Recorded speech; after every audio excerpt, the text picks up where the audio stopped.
con este audio ambiente de lo que está ocurriendo en este instante precisamente en Palacio de Gobierno. Está de verde y de blanco al lado del ministro de Gobierno que le va comentando algo, susurrando, ¿no?, en el ambiente coloquial. Y ahí está la presidenta. Escuchemos. 11:09, la presidenta constitucional de Bolivia le habla a Bolivia, a los bolivianos y al mundo. Esto dice.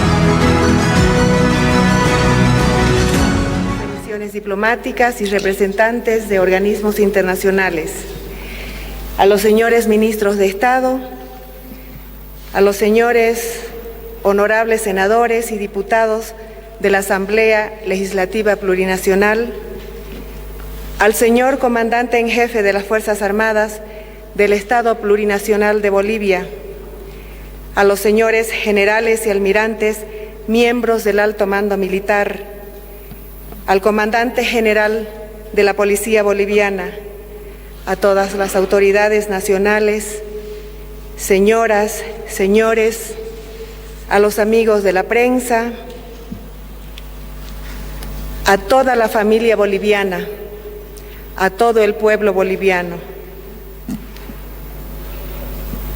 El 12 de noviembre del 2019, el pueblo boliviano comenzó a escribir un nuevo capítulo de nuestra historia democrática y de libertad para todos los ciudadanos, sin importar su origen, su raza, su credo, ni de dónde vienen.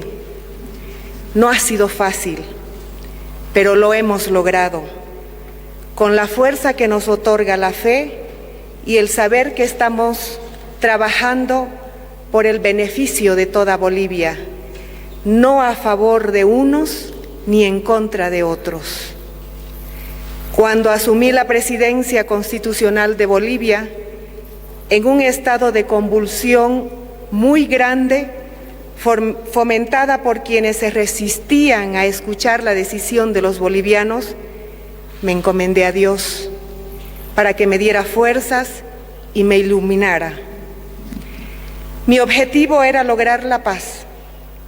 Oré mucho, muchas veces de rodillas. Tuve que tomar decisiones con firmeza, pero ustedes saben, incluso mejor que yo, pues vivían la violencia en carne propia, que no había otro camino. Nuestro norte ha sido derrotar a la violencia sin usar violencia.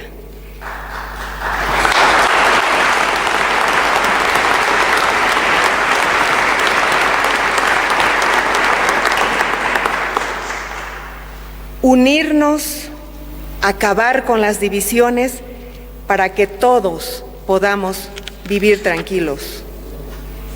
Es por eso que desde que llegamos al gobierno tomamos acción para retomar la tranquilidad en el país usando la fuerza de la ley y el diálogo, dos herramientas vitales que nunca debemos abandonar en beneficio de todos.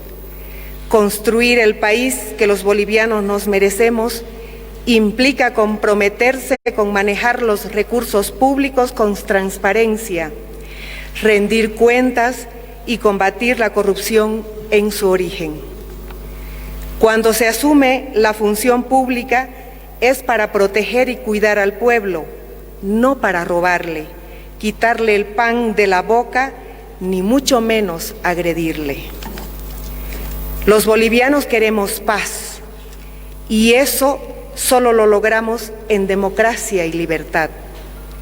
Y no quiero comenzar a hablar los tiempos que vivimos sin expresar mis sentidas condolencias a los familiares de los bolivianos que fallecieron en esos días de crisis. Sentimos mucho dolor por las pérdidas sufridas, las cuales debemos tener siempre presentes, no solo por honrarlos, sino también para evitar que vuelva a suceder otra tragedia parecida. Y es que durante los días de la crisis más grande que Bolivia vivió en su era democrática, se produjeron actos que solo pueden calificarse de terrorismo. Así fue. Por ejemplo, la instructiva para acercar a las ciudades con el objetivo de matar de hambre a sus habitantes o cortarles el agua, o el llamado a organizar milicias armadas para acabar con quienes no piensan igual. Después de la lucha pacífica que usted, señora, que usted, señor, que ustedes, jóvenes valientes, ganaron en las calles sin disparar ni un solo proyectil ni cometer ningún acto vandálico, se produjo la sucesión constitucional siguiendo estrictamente el procedimiento previsto en la Constitución Política del Estado. Como saben, soy una mujer de ley, abogada. Por eso todas las decisiones que se aprobaron a partir de esa fecha se apegaron a la normativa vigente en el país, y algunas de las determinaciones han sido en consulta ante el Tribunal Constitucional. Que no quede duda alguna del carácter democrático y respetuoso de todos los poderes del Estado y todas las instituciones que la democracia dispone en ese no siempre fácil equilibrio entre los pesos y contrapesos de la institucionalidad democrática boliviana. Hemos encontrado el país en un estado francamente complejo y difícil. Nos mintieron durante 14 años sobre el real estado de la economía, de las reservas de gas y de la producción de los recursos naturales. Nos entregaron un país con 6 años continuos de déficit fiscal y 5 años de déficit comercial.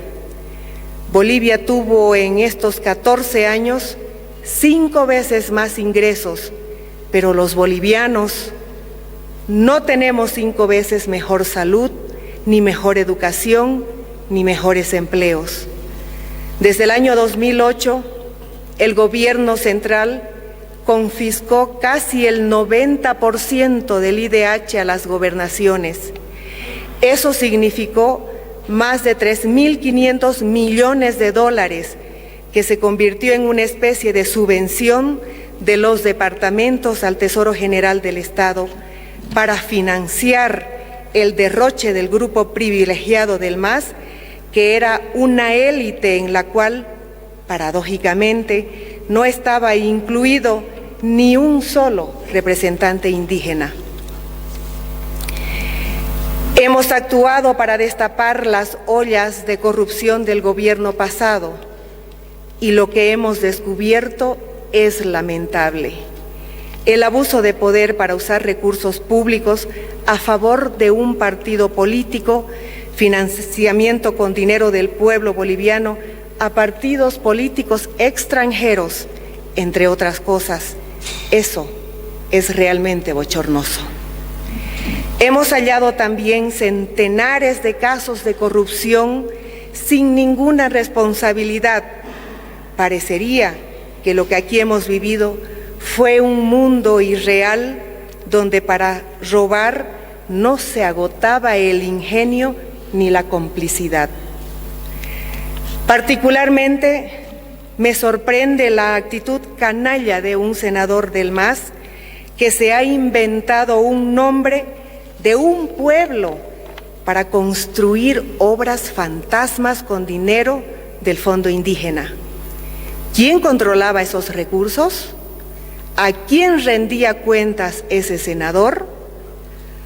Los casos de corrupción son innumerables. Voy a mencionar algunos que no son solamente los de mayor daño al Estado, sino que reflejan el nivel de arbitrariedad y sinvergüenzura al que llegaron. La planta de urea y amoníaco recibió una inversión de más de 1.200 millones de dólares, tendría que haber estado en Puerto Suárez desde el punto de vista comercial, porque su principal mercado es Brasil y el área de influencia es Santa Cruz. Por una decisión política se aumentaron 800 kilómetros al proyecto y se lo traslada a Bulo Bulo y se provoca un enorme daño económico de los bolivianos, porque al tener que construir el tendido para el ferrocarril, el daño se incrementa por lo menos en 300 millones adicionales. La empresa nacional de telecomunicaciones, los ingresos de Entel se convirtieron en una especie de caja chica del movimiento al socialismo. Se produjo un daño económico al Estado de 1.700 millones de bolivianos durante la administración Morales. Se hizo una millonaria inversión en telecentros para llegar con Internet al área rural y solamente el 35% de esos centros funcionan esporádicamente y el restante 65% de esas obras no funcionan. El costo de Internet, que es el más caro y más lento en la región, también ha sido botín de guerra. Bolivia pagó cada DPS una media de $27, cuando en realidad solo debería pagar $3,80. Esa diferencia ocasionó el daño de bolivianos 350 millones por compra de servicios de Internet. La planta procesadora de las bombas Molotov en el Ministerio de Culturas. Hemos identificado los delitos de fabricación, almacenamiento de diésel y gasolina, incumplimiento de deberes y organización criminal. Todo esto ocurría nada menos que en el Ministerio de Culturas, que por lo menos hemos descubierto que solamente fomentaba la cultura de la violencia. Los falsos médicos cubanos. El programa firmado con Cuba, que incluía el trabajo de médicos, comunicadores y técnicos, según declaraciones oficiales, ahora nos revela que menos de un tercio eran profesionales de la salud. Tenían un salario de $1.040, un viático de 68 bolivianos por día y gastos de transporte aéreo pagados por el Estado, haciendo un total de unos 9.000 bolivianos por cada uno de ellos. Pero solamente el 20% de este monto llegaba a la brigada cubana. El resto del dinero, es decir, el 80%, era desviada para financiar al castrocomunismo que tiene sometido y esclavizado a su pueblo.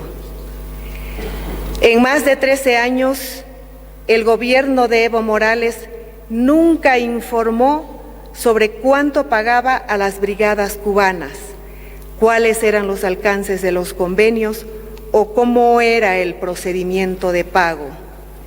En 13 años pagamos $147 millones a la Embajada de Cuba. Con ese dinero pudimos haber practicado 7.355 trasplantes renales en todo el país, lo que habría representado la mitad de los pacientes renales de Bolivia. Estos son solo ejemplos para ilustrar la situación de lo que hemos encontrado y que seguimos hallando. Y que quede claro a todos los bolivianos, no me tiembla la mano, ni me temblará la mano en proteger los recursos de aquellos que buscan usarlo para su enriquecimiento personal o ilegal.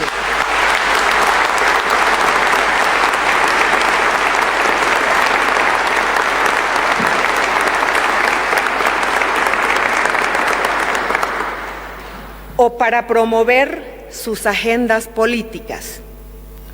Esos tiempos ya pasaron. Sé que esto implica enfrentar a gente poderosa, pero entendí que que ese era uno de los retos al asumir este cargo. Aquí estamos para invertir en la salud, en la educación, en generar empleo que sea para nuestro pueblo, y así seguiremos haciéndolo.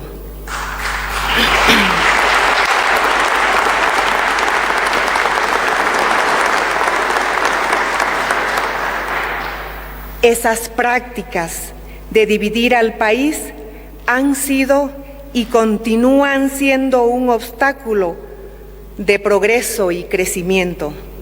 No podremos nunca alcanzar nuestra capacidad máxima si unos empujan para un lado y otros para el otro. Por eso este gobierno constitucional que presido se ha fijado 3 objetivos para unir al país: la pacificación, las medidas orientadas hacia la transición democrática y la gestión eficiente y honesta del aparato estatal.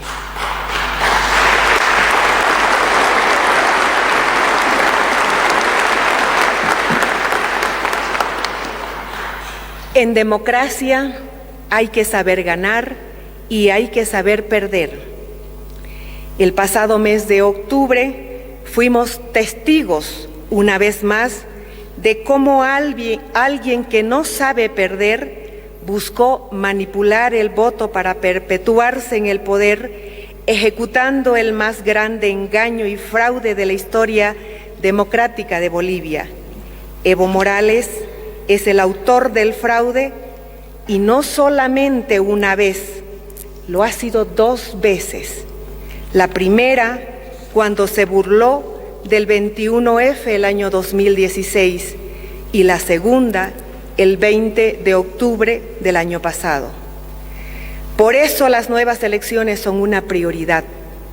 Hasta el momento decimos con orgullo que toda la responsabilidad que nos correspondía ya la hemos cumplido.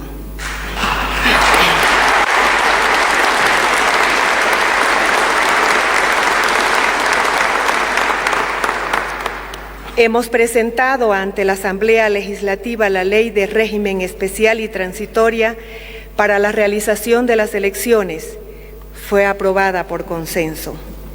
He designado al doctor Salvador Romero como representante ante el Tribunal Supremo Electoral y otros 9 delegados ante los tribunales departamentales. Hemos elegido con mucho cuidado a cada uno de ellos, precautelando que sean personalidades con reputación intachable e imparciales. Hemos garantizado el apoyo presupuestario que se requiere para la realización de las elecciones nacionales y trabajé conjuntamente a mi equipo de colaboradores y el propio Tribunal Supremo Electoral, gestionando recursos de la comunidad internacional que ya ha comprometido ese respaldo. Finalmente, las elecciones del 3 de mayo de este año se convertirán en el proceso electoral boliviano abierto, mejor acompañado y más observado de toda nuestra historia. Por esa razón, he pedido a los ministros de Defensa Nacional y de Gobierno que organicen un plan conjunto antes, durante y después del 3 de mayo para que el voto de los bolivianos sea resguardado. Un voto resguardado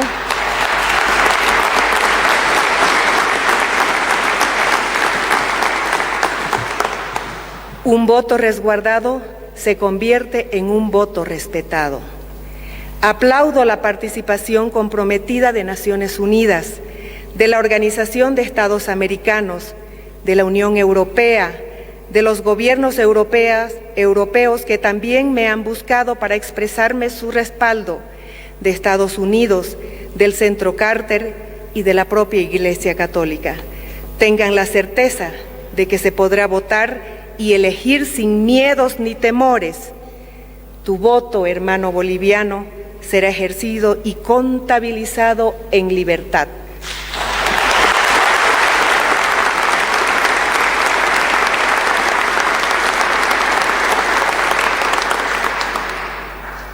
La salud es una prioridad para las familias bolivianas. Como madre de 2 hijos, sé lo que se sufre cuando alguien cercano se nos enferma. Hemos dispuesto que el 10% del presupuesto general de la Nación sea destinado a la salud de los bolivianos. Demostramos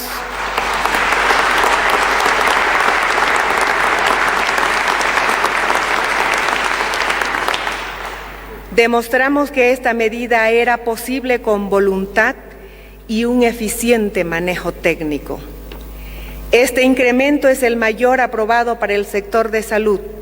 Ahora nos toca el desafío de ejecutarlo de manera eficiente y rápida, atendiendo las grandes prioridades que los bolivianos tenemos en esa materia. Este es apenas el primer paso. Es un paso gigante, pero necesitamos hacer esto mismo cada año, hasta ir acortando las grandes brechas en la atención médica. Culminamos con éxito el año escolar a pesar de la crisis. Nos preparamos para reiniciar el nuevo calendario escolar para aportar como gobierno a la buena educación y futuro de las nuevas generaciones. El gobierno ha dispuesto la reducción de las tarifas de electricidad en un nivel que va del 13 hasta el 50%, beneficiando a más de 2 millones de bolivianos y sin afectar a las generadoras ni distribuidoras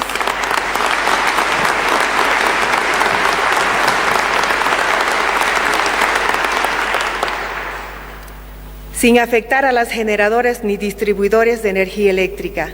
La reducción de tarifas también ayudará a las empresas para que tengan capacidad de generar empleos. Hemos instruido el análisis del estado de situación de las empresas públicas para protegerlas y para potenciarlas. En el área del gas encontramos una práctica de buscar plata urgente, pero un negocio decadente.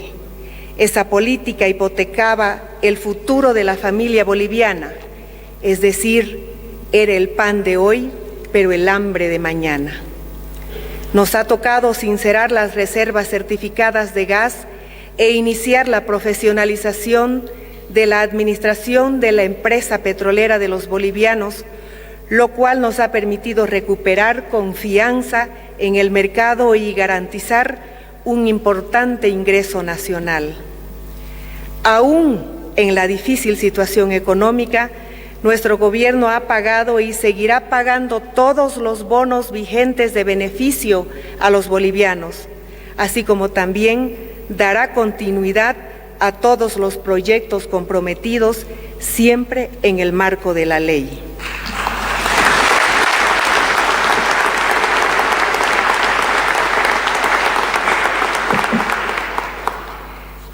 Los bolivianos merecemos vivir tranquilos. Soy una convencida de que la crisis de la inseguridad ciudadana en el país tiene solución. No estamos condenados a vivir con miedo. Las familias bolivianas merecen caminar de noche con tranquilidad. He instruido una política de mano dura contra el narcotráfico y el narcoterrorismo.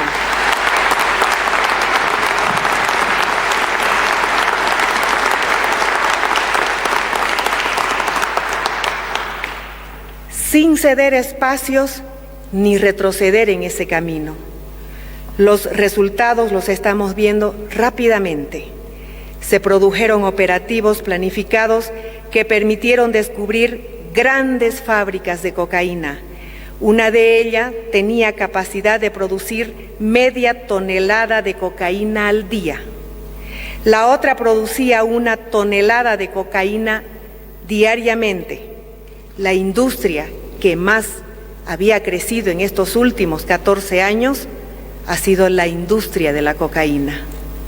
El gobierno también ha extraditado sin dudar a 2 poderosos narcotraficantes y tiene otros narcotraficantes listos para ser extraditados.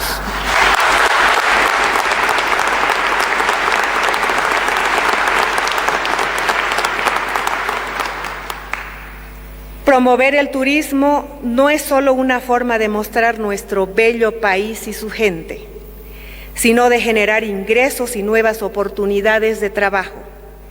Vimos el efecto negativo que surtieron las visas a Israel y Estados Unidos. Hemos decidido eliminarlas y ya estamos comenzando a ver cambios importantes y beneficiosos para el país.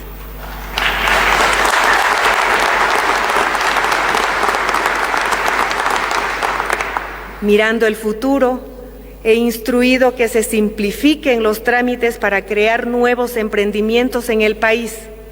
Actualmente, crear una empresa nos demanda 45 días de burocracia. Con el nuevo sistema nos tomará hasta 72 horas y podremos hacerlo en línea.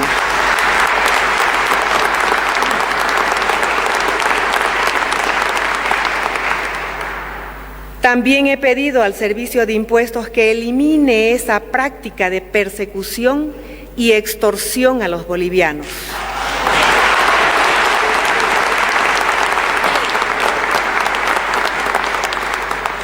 Y no quiero dejar de mencionar a la política exterior. Las relaciones internacionales tienen que servir para tener un mejor país, para generar intercambios beneficiosos y crecimiento interno. No están para el beneficio coyuntural de los gobernantes, ni la promoción de sus intereses políticos particulares. Por esa razón, estamos cambiando la agenda geopolítica de Bolivia a cultivar el intercambio productivo, lo cual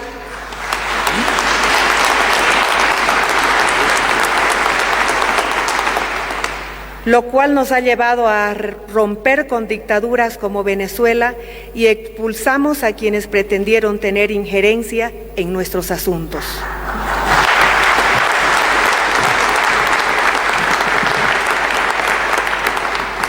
Bolivia es hoy un país que se respeta en el mundo y que nadie debe subestimar.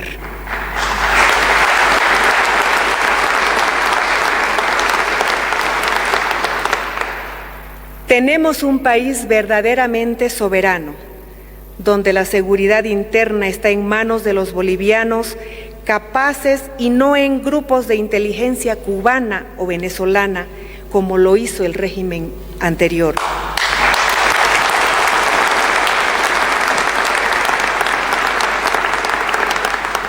Podría seguir anunciando muchos logros en tan poco tiempo.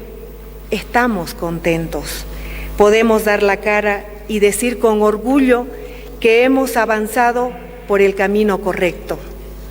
Los bolivianos hemos sido capaces, a lo largo de nuestra historia, de vencer todos los obstáculos.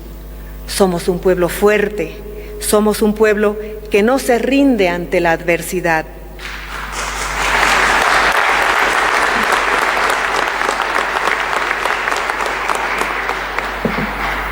El año pasado fuimos capaces de derrotar un fraude electoral.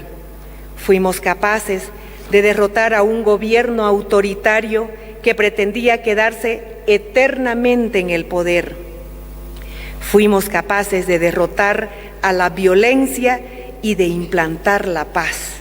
Fuimos capaces de recuperar la libertad y la democracia.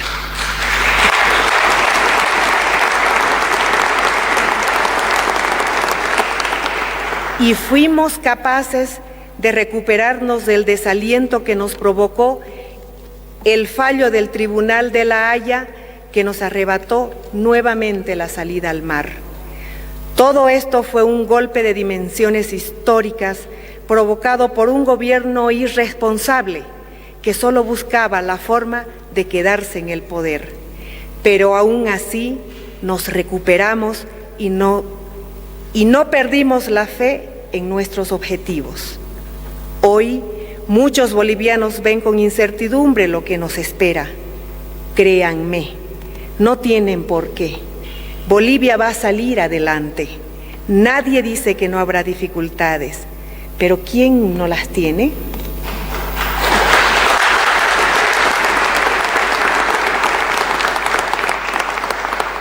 Debemos ver el futuro con optimismo. Si hemos podido liberarnos de un destino como el de Venezuela, podemos estar seguros de que la paz, la libertad y la democracia han llegado para quedarse.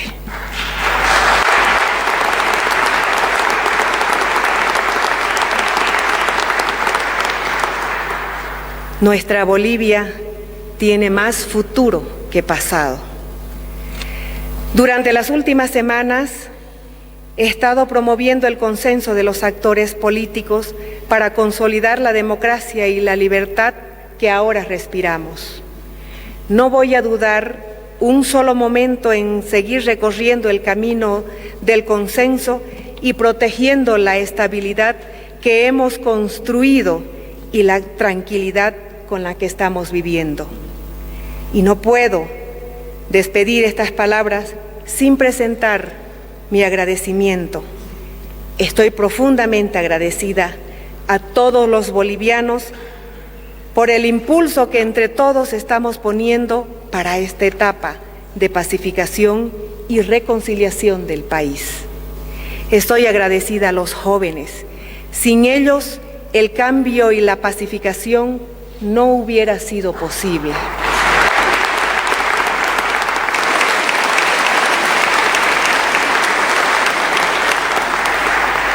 Estoy agradecida con los pueblos indígenas que han acompañado este proceso con sabiduría y decisión firme.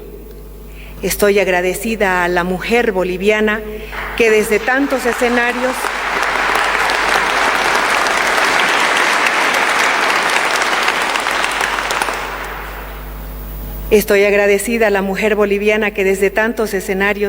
ha puesto fuerza y sentido común a este momento de reconciliación y pacificación entre todos los bolivianos. Estoy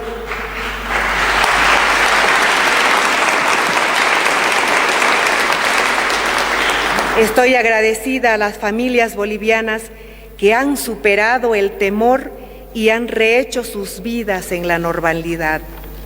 Estoy agradecida a los trabajadores de Bolivia que junto a profesionales, empresarios pequeños, medianos y grandes han impulsado la economía para dar trabajo y bienestar. Estoy agradecida a cada departamento del país por aportar desde donde toca a la convivencia pacífica y a la armonía. Estoy agradecida a la policía y a las Fuerzas Armadas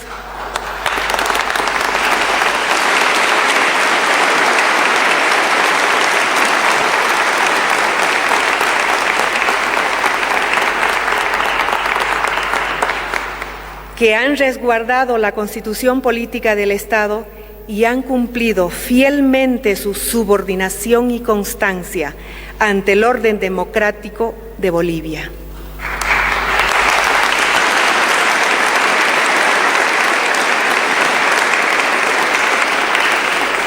También agradezco a los periodistas y a los medios de comunicación social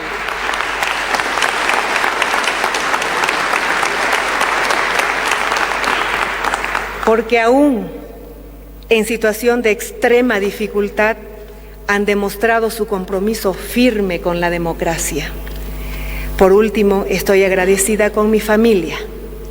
Gracias por apoyarme cada día, por alentarme cada vez.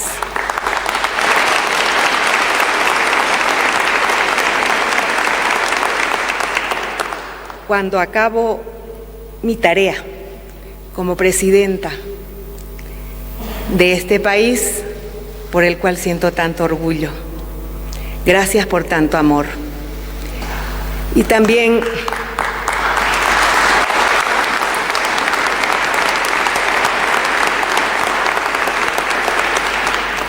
pedir perdón a mis hijos porque probablemente no puedo acompañar momentos difíciles por los que ellos están viviendo. Perdón por ello.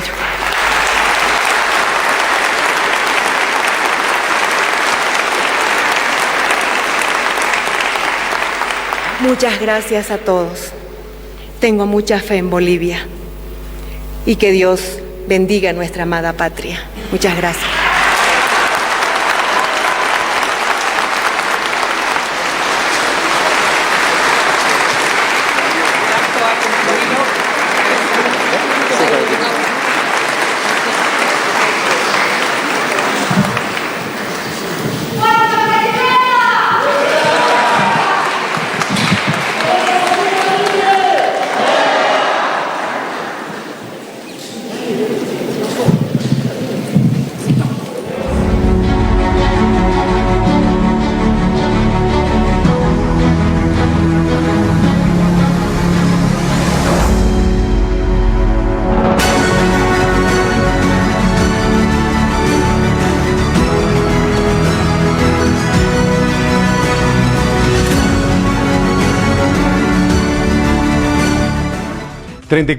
Minutos ha durado exactamente el mensaje de la presidenta Yanine Áñez. Voy a recordarles, amigos televidentes, estamos en las redes sociales, en el Facebook Bolivia-TV, en Twitter Bolivia TV, estamos en YouTube.